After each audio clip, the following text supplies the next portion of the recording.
9 justices are about to decide the fate of the largest tax increase in American history. Not Congress, not the Senate, not a single elected legislator who answers to voters. 9 unelected judges in black robes, sitting in a marble temple in Washington, are holding a $200 billion grenade with the pin already pulled.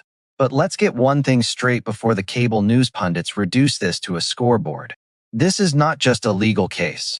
This is not just about tariffs. What is sitting on that bench right now is the most consequential question about presidential power since Harry Truman tried to seize the steel mills in 1952. The question is simple. Can one person sitting in the Oval Office wake up on a Tuesday morning, declare an emergency, and tax every single product that crosses the American border? Without a vote, without a hearing, without asking Congress for permission? Can the President of the United States, using a law designed to freeze the bank accounts of terrorists, impose the highest tariffs this country has seen since the Great Depression? And if the Supreme Court says no, what happens to the $200 billion already collected? Does the government write 300,000 checks? Does the Treasury go bankrupt trying to give it back? Does the stock market crash again? Or does the White House just find another law and do it all over again by Friday? Today, we are not doing politics, we are doing forensics. This is the audit of the most expensive legal question in modern American history. This is the Supreme Court tariff ruling, the $180 billion decision that could break trade, or how a 48-year-old law nobody read became the most powerful economic weapon on Earth. To understand why 9 justices are agonizing over this case in February 2026, we have to go back to the moment the fuse was lit. April 2, 2025, a date the administration branded Liberation Day. The name alone should have been a warning. Governments that name their economic policies like military operations are usually about to do something reckless. Here is the first nail in the coffin. The Liberation Day shockwave. On that Wednesday afternoon, in the Rose Garden, a chart was held up. On it, a list of countries and their new tariff rates, 10% baseline on virtually every import entering the United States. Effective April 5th. But that was just the appetizer. Country-specific rates were announced calculated by what the administration called a reciprocal formula: China, 54%, Vietnam, 46%, Cambodia, 49%, the European Union, 20%, India, 26%, Japan, 24%, South Korea, 25%. Virtually every major trading partner on the planet got a number, and the numbers were not small. The market reaction was instantaneous and violent. In the 4 days following the announcement, the S&P 500 dropped 12.4%. The Dow Jones shed nearly 4,600 points. Over $6 trillion in market value evaporated. $6 trillion. Let me put that in perspective. That is roughly the entire annual gross domestic product of Japan, gone in less than a week. It was the worst market crash since the COVID pandemic in March 2020. And it happened not because of a virus, not because of a financial crisis, not because of an act of God. It happened because one person signed an executive order. The CEO of Restoration Hardware was on a public earnings call when the tariff rates hit the wire. He checked his company's stock price live on air. His exact response cannot be broadcast on YouTube, but let's just say it rhymed with holy truck. That was a Fortune 500 executive discovering in real time that the rules of global commerce had been rewritten without anyone asking permission. And then 7 days later, the whiplash on April 9th, the administration announced a 90-day pause on the country-specific tariffs. Not a reversal, a pause. The 10% baseline stayed. China actually went up to 145% after a retaliatory spiral. But the pause was enough to trigger the largest single-day stock market rally since 2008. The S&P jumped 9.5%, 9.5%, in one day. Think about what that tells you. The market didn't rally because the economy improved. It rallied because the government temporarily stopped making it worse. The 90 days that followed were pure chaos. Companies scrambled to front-load imports before the pause expired. Container ships raced across the Pacific, warehouses filled to capacity. And then August 7th came. The country-specific tariffs went into effect, modified but still devastating. Vietnam still got hit. The EU still got hit. The world discovered that the pause wasn't a change of heart, it was a head fake. But the S&P recovered, right? It did. By late June, it hit a new all-time high. And that recovery is the most dangerous part of this story because it taught the market that tariff threats are just noise, that the president will always blink, that the bark is worse than the bite. The market priced in chaos and called it a buying opportunity. But the tariffs didn't disappear. They just got normalized. And that normalization is where the real economic crime hides. This is nail number 2. The invisible tax here is a number that should make you put down your coffee. According to the Yale Budget Lab, the tariffs enacted in 2025 cost the average American household $3,800 per year. The Tax Foundation put the average tax increase at $1,300 per each household for 2026. Either way, this is the largest effective tax increase as a percentage of GDP since 1993. But here is the insidious part. You never saw a line item on your tax return that said tariff surcharge. It doesn't show up on your pay stub. It shows up at the register. Clothing prices rose 14% above pre-tariff trends. Household goods like cleaning supplies, toilet paper, and garbage bags up 5%, furniture up 8%, and beef up 16%, coffee nearly 20%. The Harvard Business School Pricing Lab tracked it in real time. Imported goods rose 4% between March and September 2025 alone. Domestic goods rose 2%. Because when you put a tariff on the foreign product, the domestic competitor doesn't lower their price to help you out. They raise theirs too. Why wouldn't they? You've just eliminated their competition. It is called pricing power, and the tariffs handed it to every domestic producer on a silver platter. And who gets hit the hardest? Not the wealthy, not the executives, not the people who can absorb a 15% bump on a pair of shoes without blinking. The Yale Budget Lab calculated that households in the bottom income bracket face an effective cost burden 2.5 times higher than the top 10%.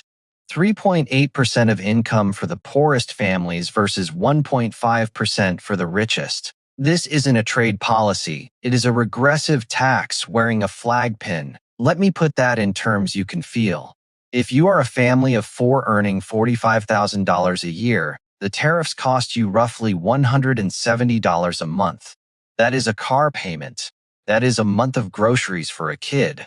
That is the difference between making rent and not making rent, and you never voted for it. You never saw it on a ballot. There was no debate in Congress, no town hall, no hearing. One person decided, and your grocery bill went up the next week. Imagine your landlord raised your rent by 15%, and when you asked why, he said it was a national emergency. You'd want to see some evidence of the emergency. You'd want someone to review the decision. You'd want due process instead. You got a chart in a rose garden. But if you think the consumer impact is the full story, you are missing the body count. Because behind every price increase, there is a small business owner doing math on a napkin. And for 300,000 of them, the math stopped adding up. This is nail number 3. The small business massacre. The case that actually made it to the Supreme Court wasn't filed by Amazon. It wasn't filed by Walmart. It was filed by a company called Learning Resources. They make educational toys for kids, plastic counting bears, alphabet puzzles, the kind of stuff you see in a kindergarten classroom. They import components from China and assemble products that teach American children how to read and do arithmetic. The tariffs hit them like a freight train. Their costs exploded overnight, and they weren't alone. 5 small businesses in the companion case, Vo Selections, were facing outright bankruptcy. A wine importer, a small retailer, companies with 10, 20, 50 employees. The U.S. Chamber of Commerce projected that small businesses would pay up to $202 billion annually under the tariff regime. That is $856,000 per small business. Not per year, that was the projected annual hit. From April to July 2025 alone, the average small importer had already paid $90,000 more than the same period the year before. Revenue dropped 13%. And corporate bankruptcies across the United States in 2025 hit their highest level since 2010. Think about the irony. A policy sold as America First is bankrupting American businesses. The companies that were supposed to be protected are the ones getting crushed because they need imported materials to make their products here. You can't build a bicycle in Ohio if the aluminum comes from Canada, with a 25% surcharge, and the courts agreed. This is nail number 4, the legal avalanche on May 28, 2025. The Court of International Trade ruled the IEPA tariffs illegal. The very next day, a federal district court in Washington, D.C. reached the same conclusion. 2 separate courts, 2 separate judges. Same answer. The president exceeded his authority, but the administration appealed, and on August 29, the Federal Circuit Court of Appeals heard the case in bank, meaning every judge on the circuit sat together, and they affirmed the lower courts. 3 levels of the judiciary all said the same thing. Number IEPA does not authorize tariffs. The word tariff is not in the statute. The legislative history doesn't support it. The structure of American trade law, built over 2 centuries of congressional delegation, does not contemplate a president waking up one morning and taxing the entire planet. And yet the tariff stayed in place because the Supreme Court granted an emergency stay, meaning while the case was being reviewed, every importer in America kept paying, every consumer kept paying, every small business kept bleeding. The legal system said the tariffs were illegal, and the money kept flowing anyway. Over $20 billion a month. Think of it as a river that has been declared poisonous by 3 separate labs. But nobody has shut off the valve because one more lab is still doing its analysis. But if you think the courts would be enough to stop this train, wait until you see the historical precedent. Because the last time America tried something this aggressive, it didn't just fail. It cratered the global economy. This is nail number 5. The Smoot-Hawley Echo. The last time the United States did something this aggressive with tariffs, it was 1930. The Smoot-Hawley Tariff Act raised duties on over 20,000 imported goods. More than 1,000 economists signed a letter begging President Hoover not to sign it. He signed it anyway. What happened next? Global trade collapsed by 65% within 5 years. The Great Depression got worse, much worse. Now, before you say that is ancient history, let me give you the numbers. Before Smoot-Hawley, the average tariff rate was about 13.5%. Smoot-Hawley raised it by 6.3 percentage points to just under 20%. Trump's tariffs in 2025 raised the effective rate from 2.5% to roughly 27%. That is a 24.5-point jump, nearly 4 times the increase that triggered the worst trade collapse in modern history. The effective tariff rate hit its highest level since 1909, since Teddy Roosevelt was in the White House. But surely this time it is different, right? Surely modern supply chains are resilient enough to absorb it. Actually, it is worse. In 1930, trade accounted for just 5% of American GDP. Today, it is 25%. We import over $3 trillion in goods and services annually. The economy is 5 times more exposed to tariff shocks than it was during the Depression. Smoot-Hawley was a bullet. This is a bomb. This is nail number 6, the constitutional collision. On November 5, 2025, the Supreme Court heard nearly 3 hours of oral arguments in Learning Resources, Incorporated versus Trump, consolidated with Trump versus VS selections. The central question: does a law called the International Emergency Economic Powers Act give the president the authority to impose tariffs? Now, here's where it gets fascinating. The IEPA was passed in 1977 under President Jimmy Carter. It was designed to let the president freeze the bank accounts of hostile foreign governments and sanction terrorist organizations during genuine national emergencies. Think Iran hostage crisis. Think Iran hostage crisis. Think seizing the assets of a dictator. Think blocking wire transfers to terrorist networks after September 11th. That is EEPA. It is a financial scalpel, not a sledgehammer. The word tariff does not appear anywhere in the law. Not once. In nearly 50 years, no president had ever used it to impose tariffs. Not Reagan, who loved tariffs on Japanese cars. Not Clinton, who negotiated NAFTA. Not Obama, who imposed targeted trade remedies on Chinese steel. Not even Trump in his first term, when he used Section 232 and Section 301, the laws Congress actually designed for trade enforcement.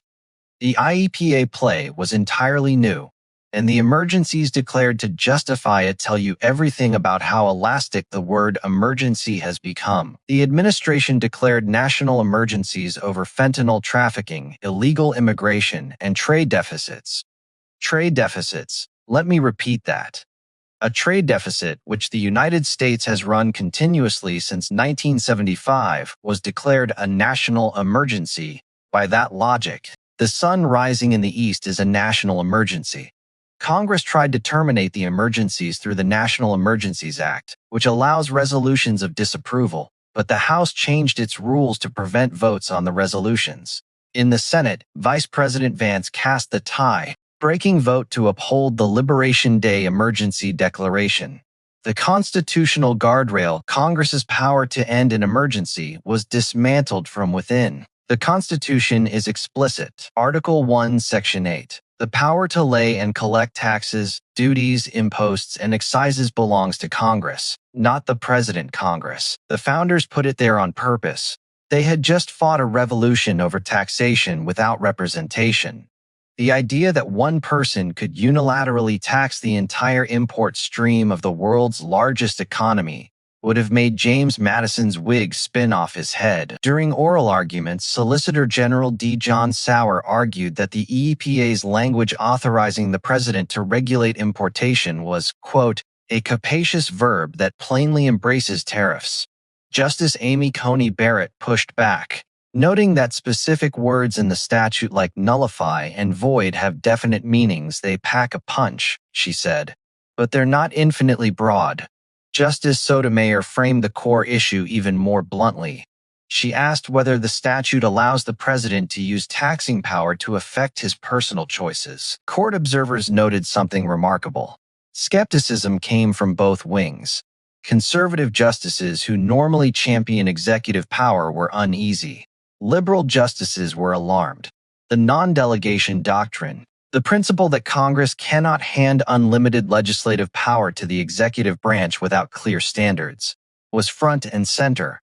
If regulate importation means the president can impose any tariff at any rate on any country for any reason for any duration, then EPA isn't a limited emergency tool. It is a blank check, an infinite credit card with the American consumer's name on it. This is nail number 7. The $200 billion time bomb. Here is the number that keeps Treasury Secretary Scott Bessent up at night. As of December 10, 2025, importers had paid approximately $129 billion in estimated duty deposits for entries covered by the IEPA tariffs. By mid-December, Customs and Border Protection confirmed total tariff collections since January 20th exceeded $200 billion. If the Supreme Court rules those tariffs illegal, that money has to go back. Some or all of it. The refund pool could reach anywhere from $135 billion to $290 billion depending on jurisdiction and scope. There are already more than 1,000 refund cases filed with the Court of International Trade.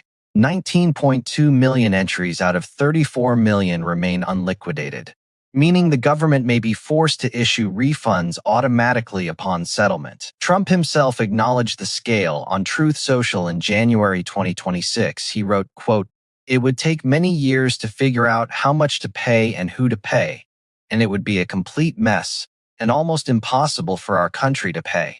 He added, in all caps, "If the Supreme Court rules against the United States of America on this national security bonanza, we're screwed." Think about what that means. The president is publicly admitting that if the court rules against him, the financial fallout could be unmanageable. This is not a hypothetical. 300,000 importers are owed money. The logistics of processing those refunds through an already understaffed Customs and Border Protection system would take years.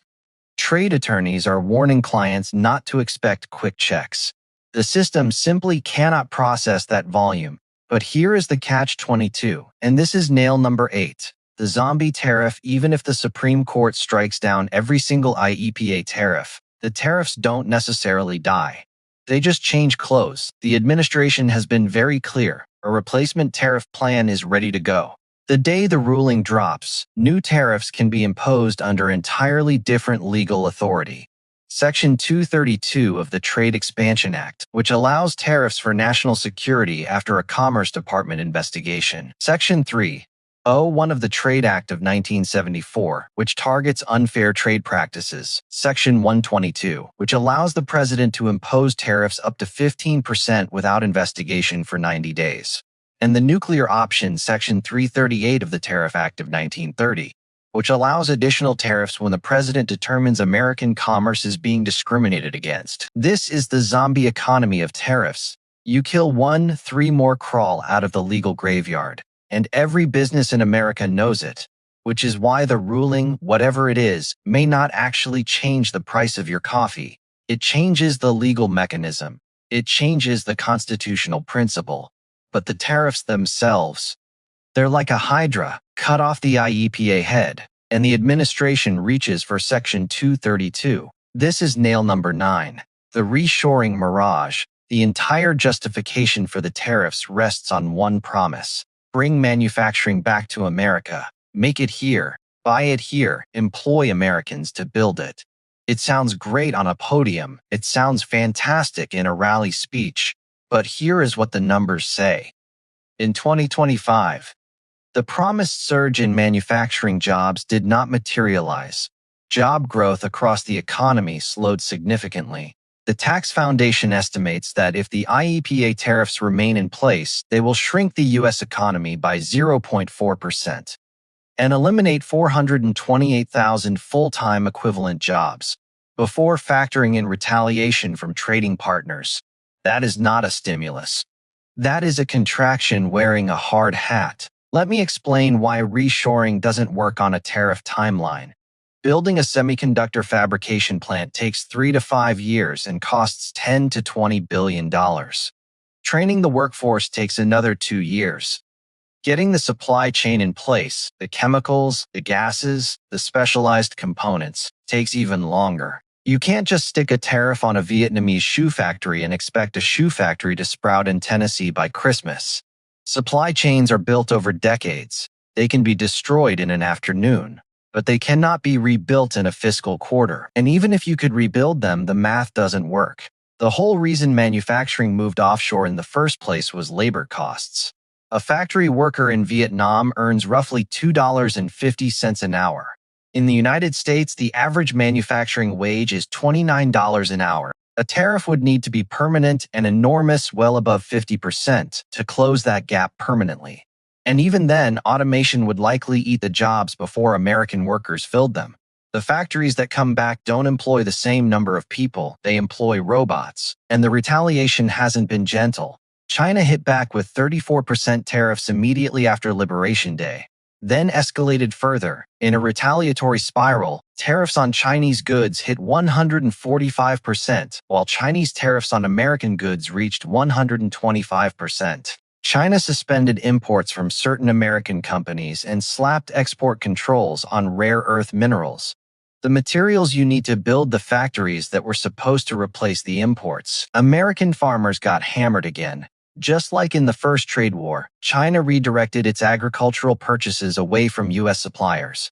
Soybean exports pork corn. The very heartland voters who cheered the tariff announcements are the ones watching their export markets evaporate.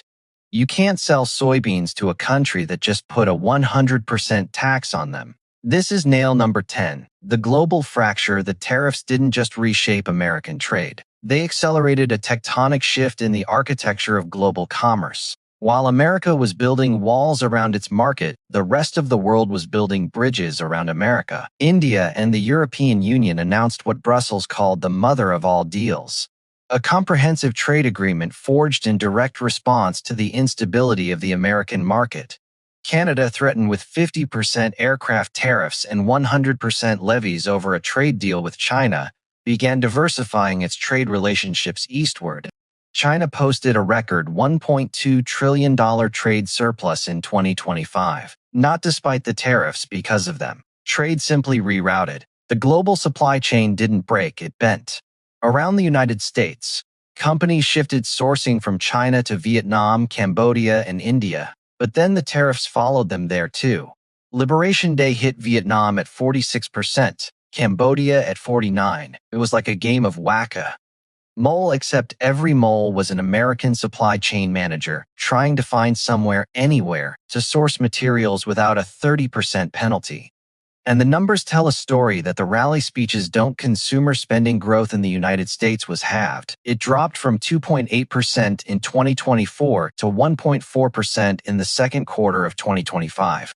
The tariffs added between half a point and 0.7 of a point to inflation as measured by the Consumer Price Index and the Personal Consumption Expenditures Index. In an economy where the Federal Reserve had spent 3 years fighting to bring inflation down, the tariffs were like throwing gasoline on a house fire and wondering why the fire department was angry. But perhaps the most revealing statistic is this. In February 2026, the administration announced a trade deal with India, dropping the tariff rate from 25% to 18%. India, in return, reportedly agreed to stop buying Russian oil. The same week, the administration threatened Canada with 50% tariffs on aircraft imports and 100% tariffs over Canada's separate trade deal with China on electric vehicles. Allies are being treated like adversaries. Adversaries are being offered deals. The tariff isn't a policy. It is a lever. And it gets pulled based on whatever geopolitical desire is trending that particular Tuesday. And here is the darkest irony. The uncertainty itself became the tax. Businesses didn't just pay the tariffs, they paid the cost of not knowing if rates would change next week, not knowing if a new executive order would add another 20% overnight, not knowing if the Supreme Court would wipe the slate clean or uphold everything. Investment froze. Expansion plans were shelved. Hiring slowed. You cannot run a business when the rules change every Tuesday morning on social media. This is nail number 11, the constitutional precedent. This is the nail that most people are ignoring, and it is by far the most dangerous, because here is what happens if the Supreme Court rules in favor of the administration. If they say, yes, the IEPA authorizes the president to impose tariffs at any rate on any country for any reason as long as he declares an emergency. Then the genie is out of the bottle. Forever. Not just for this president, for every president who comes after. A Democratic president could declare a climate emergency and impose a 50% tariff on gas-powered cars. A future Republican president could declare a cultural emergency and tariff European wine. Any president could use trade policy as a personal weapon, taxing allies and enemies alike without a single vote in Congress. The justices know this. During oral arguments, Justice Alito asked the challengers whether their position would change if it were an undisputed emergency and a really dire emergency. Justice Jackson asked whether limiting the president's EP authority might force the president to respond to an emergency in a way that is more extreme. They're wrestling with the tension between two constitutional values, the need for executive speed in a genuine crisis versus the founders' absolute insistence that the power to tax belongs to the people's representatives. This is the Youngstown question all over again. In 1952, President Truman seized the steel mills during the Korean War, claiming emergency powers. American soldiers were dying in Korea. Steel was essential for weapons and ammunition. If ever there was a legitimate emergency, this was it. And the Supreme Court still said no. Justice Robert Jackson wrote the framework that still governs presidential power today. When the president acts without congressional authority, and especially when Congress has implicitly or explicitly rejected the claimed power, the president's authority is at its lowest ebb. And here is the key parallel. Congress didn't just fail to give the president tariff power under IEPA. Congress has an entire separate body of trade law built over 2 centuries that specifically delegates tariff authority through defined processes with checks and balances. Section 232 requires a Commerce Department investigation. Section 301 requires a USTR review. These laws exist precisely because Congress wanted tariff authority to flow through controlled channels, not through an emergency statute designed for freezing terrorist bank accounts. Congress wrote IEPA in 1977 specifically to limit emergency powers. It replaced the Trading with the Enemy Act, which had been abused for decades. The whole point of the law was to put guardrails on presidential power. It gave the president the ability to freeze assets and block transactions. It did not write the word tariff anywhere in the statute. 69 national emergencies have been declared under EPA since its passage. 39 are still ongoing. The average emergency lasts 9 years. If EPA authorizes tariffs, then any president can impose them indefinitely, because emergencies under EPA essentially never end. And yet the administration argues that regulate importation is broad enough to include taxation. That in the context of a national emergency over trade deficits and fentanyl trafficking, the president must have every tool available. The Solicitor General warned the justices that striking down the tariffs would trigger economic consequences comparable to the Depression of 1929. He actually said that, in a courtroom, under oath. This is nail number 12. The delay premium. Every day the Supreme Court waits to rule. The economic uncertainty compounds and the tab grows. Importers are paying billions per month in tariff duties that might be ruled illegal. The government is collecting revenue it might have to return. Businesses are making sourcing decisions based on a legal framework that could be invalidated at any moment. The court heard oral arguments on November 5, 2025. As of February 2026, there is still no ruling. SCOTUS blog reports the justices may not release the opinion until at least February 20th, when they return from winter recess. The Washington Post drew the comparison to Youngstown, where the court moved from oral argument to decision in just over a month. This court has taken 3 months and counting, and the difference is not trivial. In 1952, the steel mills were sitting idle while the justices deliberated. Today, billions of dollars in tariff payments are flowing into government coffers every single week while the justices deliberate. Every week of delay is another week of money collected under a legal authority that 3 lower courts have already declared invalid, and that delay has its own economics. JP Morgan analyst noted that each week the Supreme Court delays its decision increases the likelihood of the Trump administration prevailing. The logic is chilling. The longer the tariffs stay in place, the more revenue is collected, the more painful the refund becomes, and the more the court faces pressure to simply ratify the status quo rather than unwind the chaos. Meanwhile, the fiscal math gets uglier by the day. The Committee for a Responsible Federal Budget estimated that if the EEPA tariffs are permanently struck down, projected net new revenue from tariff policies would fall by about $2.2 trillion over the next decade. Annual deficits would rise to 6.7% of GDP. The national debt would hit 126% of GDP by 2035. The tariffs aren't just trade policy. They're now a load-bearing wall in the federal budget. Knock them out, and the floor caves in. Speaking of money you are spending that you didn't vote for, if you want to understand where the global economy is heading next, this channel is your forensic lab.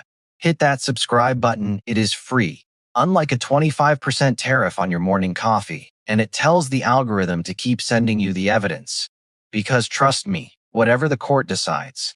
The next chapter of this story is going to make Liberation Day look like a warm-up act. This brings us to the final question, the one everyone is asking, the one every importer, every investor, every farmer, and every family doing the grocery math is desperate to know. What happens next?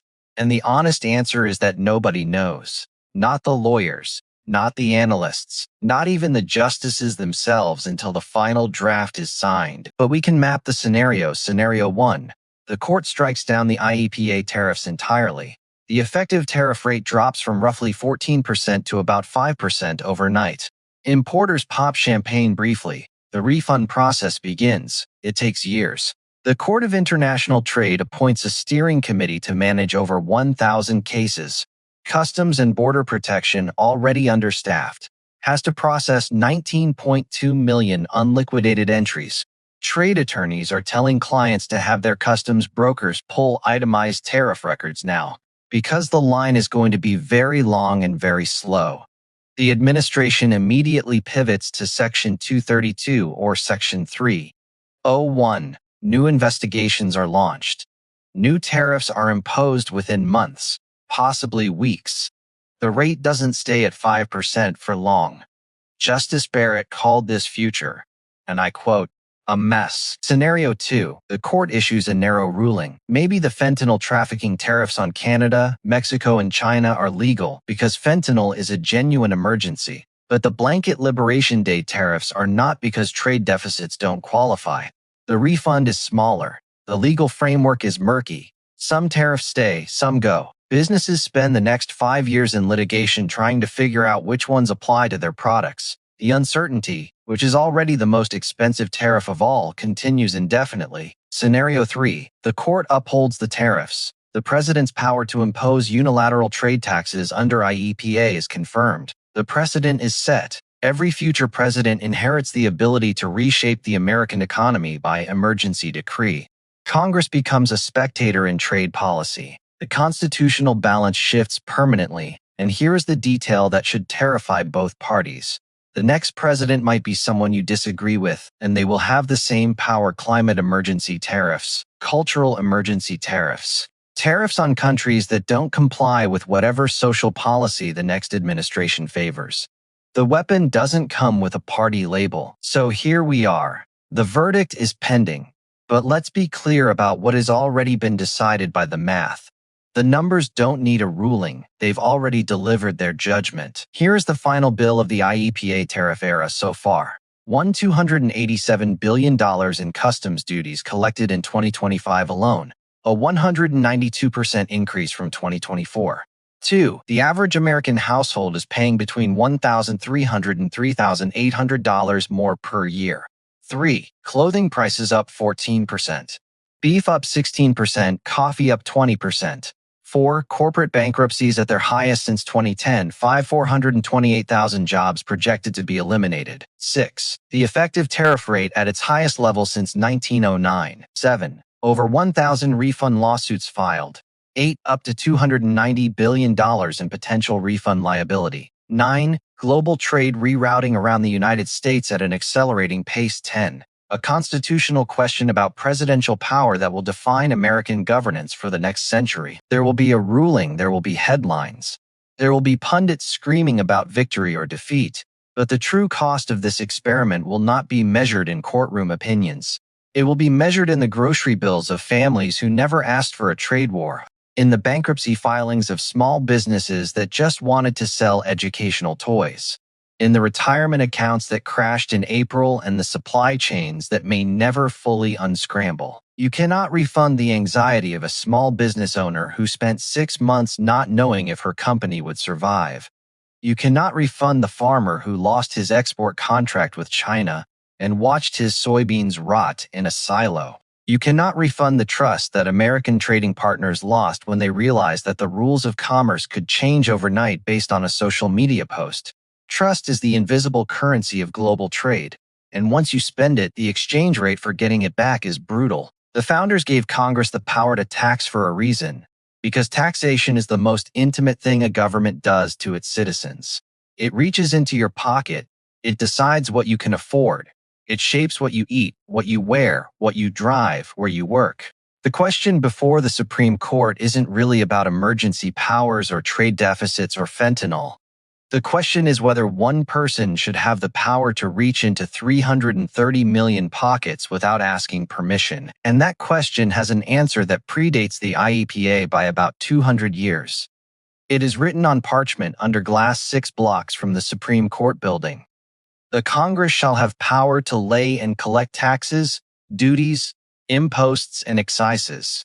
Not the President Congress. Whether 9 justices honor that sentence or rewrite it, we'll find out soon. But the economic verdict is already in. Tariffs are taxes. Someone always pays. And right now, that someone is you. If you want to be here when the ruling drops and understand exactly what it means for your money, your business, and your country, hit that subscribe button. Because the next chapter of this story won't just move markets. It might redraw the line between the president and Congress for the rest of our lives. And remember, economics isn't just about money. It is about power. And right now, the most important question in economics is who gets to wield it.